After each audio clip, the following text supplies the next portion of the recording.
Beginning. So, I want you to state your name and the location of this interview. So where are we? Location of what?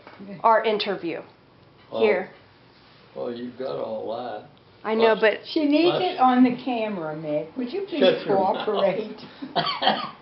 Buster George Doyle. And where are we now? We're at 1375 Northview Lane, Harrisburg. Pennsylvania. In Pennsylvania. Right. Yeah. Okay. And what was your title and branch in the service? I was in the 80th Infantry Division. I was a machine gunner till after we got in combat.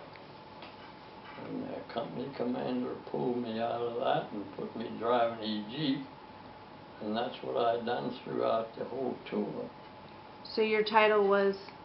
A Jeep jockey. Jeep jockey. Okay. Where? He knew my experience from being in the racetrack driving business and that stuff. So he decided to have you drive him around. Yeah, he was a heck of a nice guy coming down there from Philadelphia. So where and when were you born? I was born in Carlisle, Pennsylvania, and I was born on 2/21/21.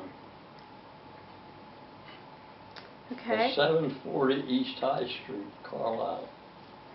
Okay. And what were your parents' occupations? Well, my daddy was a baker early on in life, then he was a telephone man for 43 years. A telephone man? Line.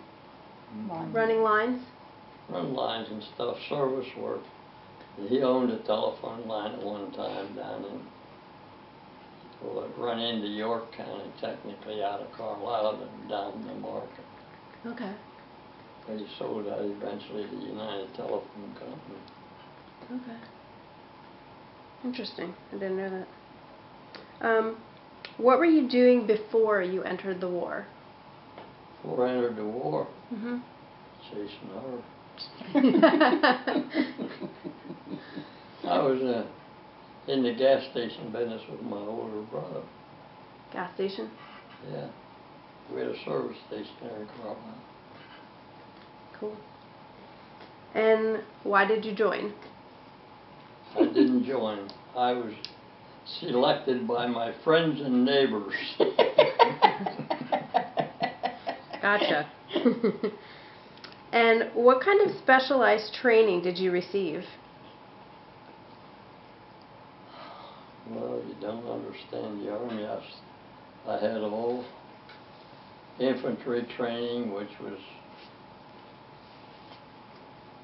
25-mile march after 25-mile march with full field packs on your back and all this kind of stuff.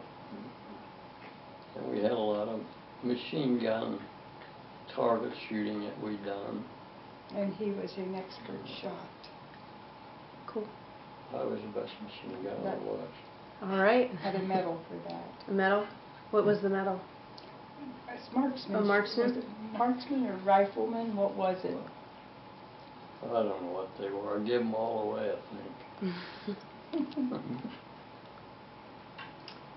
How did you adapt to military life? Such as having a new physical regimen and a different social life. How did you adjust to Army life? To what? How did you adjust to Army life? Yeah.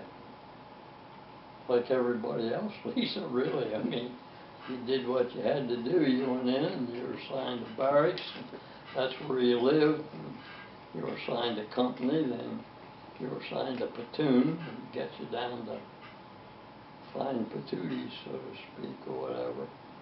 Yeah. Was that difficult?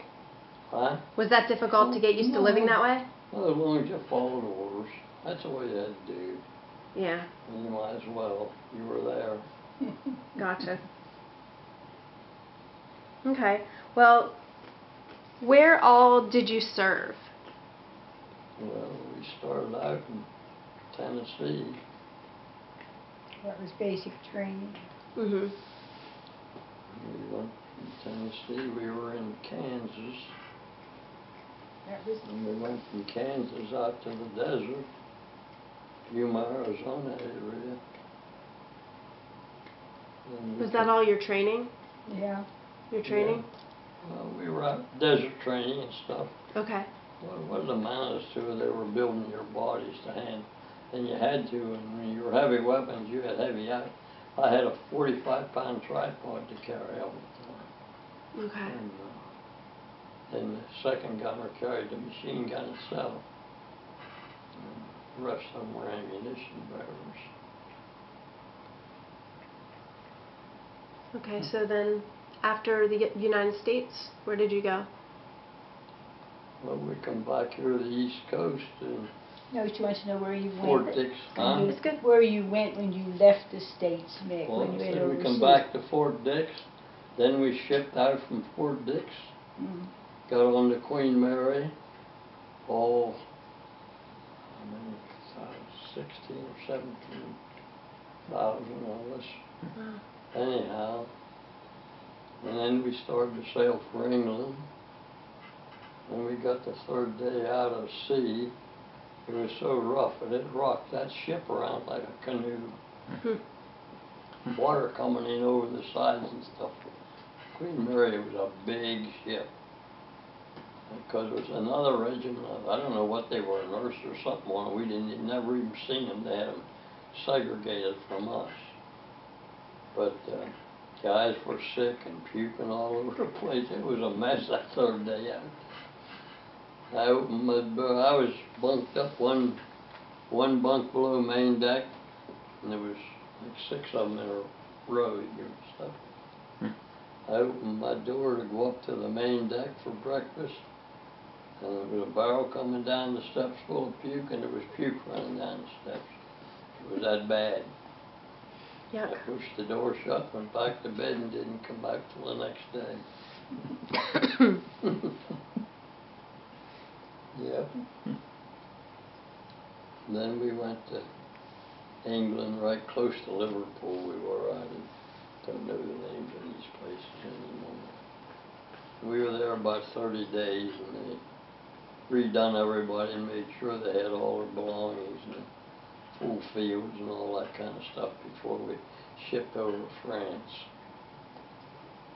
Hit the deck. So did you spend all your time in France then? No.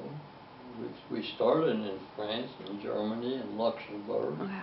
Austria.